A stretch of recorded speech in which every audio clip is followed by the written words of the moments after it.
Good morning. I want you guys to all repeat after me what I say right now.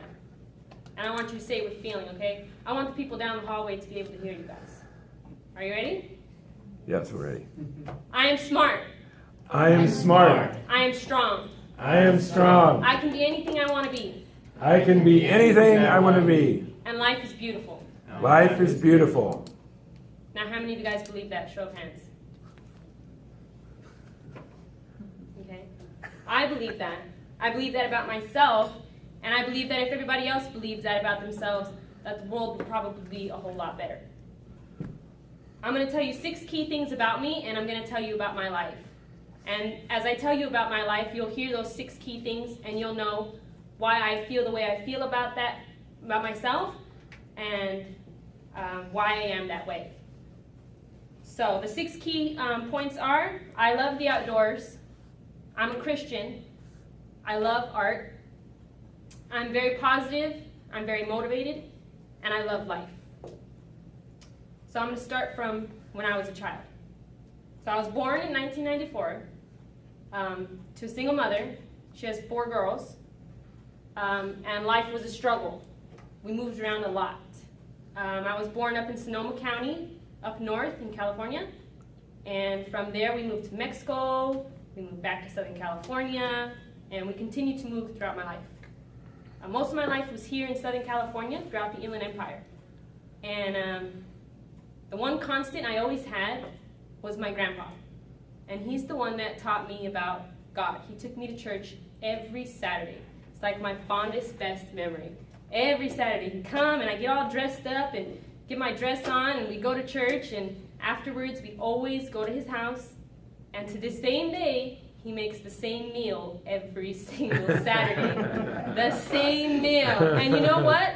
I look forward to it every Saturday. That casserole that he makes, it's just so good. It's cheesy and creamy, and it's a vegetarian meal because he's an Adventist, and I love it. It's just the best thing in the world.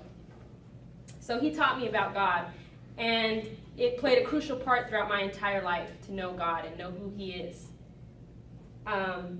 My mother was an addict. She did drugs throughout my whole life. She fell back and forth and back and forth.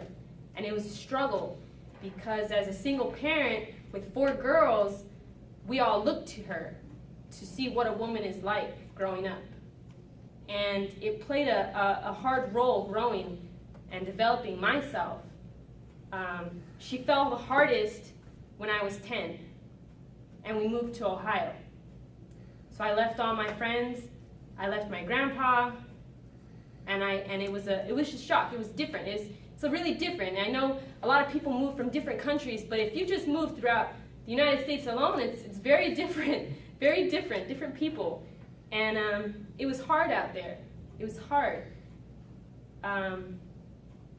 My grandpa used to always take us outdoors every Saturday after lunch. We'd go to the mountains or the beach, or we'd go to the park.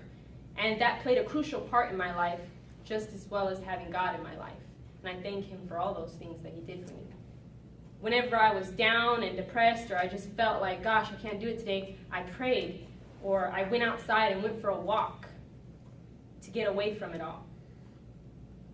And I remember crying one day really hard. I was crying and crying like, man, I don't want to be here no more. I hate this place. I want to go home. I want to be with my family. And I prayed.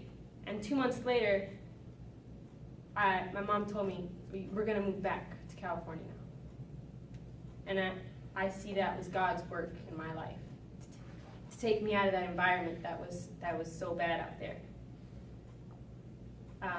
My grandpa used to come and visit us when we were out there, and he would take us to the mountains out there, and it looked like Jurassic Park. I mean, the forests out there are not like the forests here. They're lush and green, and oh, they're beautiful.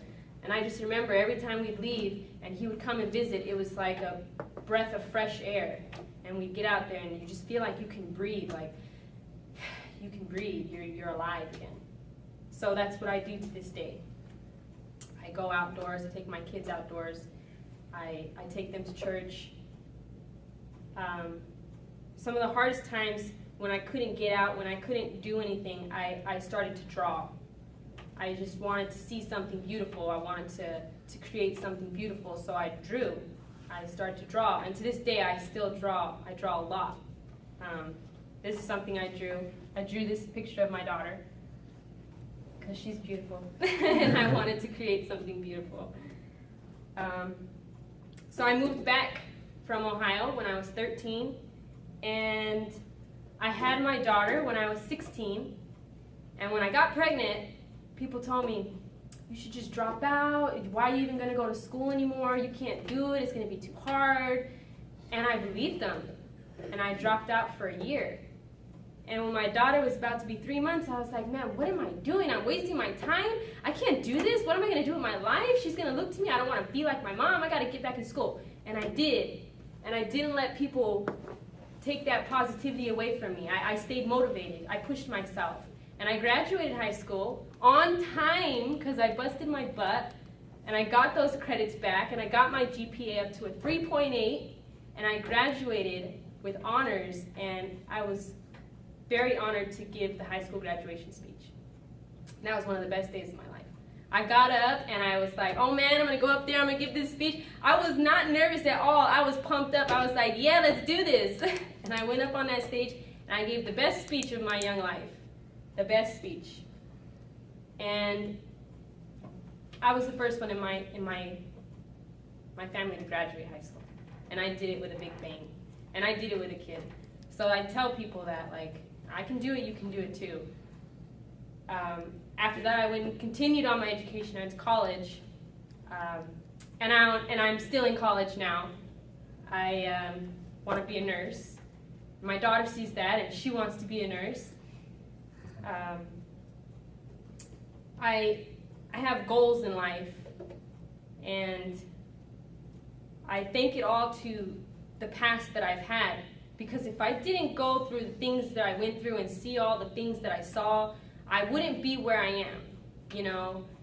I needed those people to tell me, oh, you can't do it, so I can move forward. I needed to see my mother go through the things that she went through because it makes me a better mother. You know, some people take it all and they dwell on it and it makes them a bad person, but I used it to my advantage. So growing up poor, I learned to appreciate life and to become a positive person, to have a positive mindset. And that's who I am. I would challenge anybody to use their struggles to their advantage, because God gives you those struggles for a reason. I don't know if you guys ever heard, but in the Bible it says, God says that, he says, a poor man is a wise man and a rich man is not. Because a poor man sees everything from either side. He understands it from each side. And a rich man, he's got it all. So it's hard for him to see that side. He's never been there. So that's who I am. I love the outdoors. I love art. I'm positive. I'm motivated. I'm a Christian. And I love life in general. And I'm strong, smart. I believe I can be anything I want to be. And I love life, and I think life is beautiful.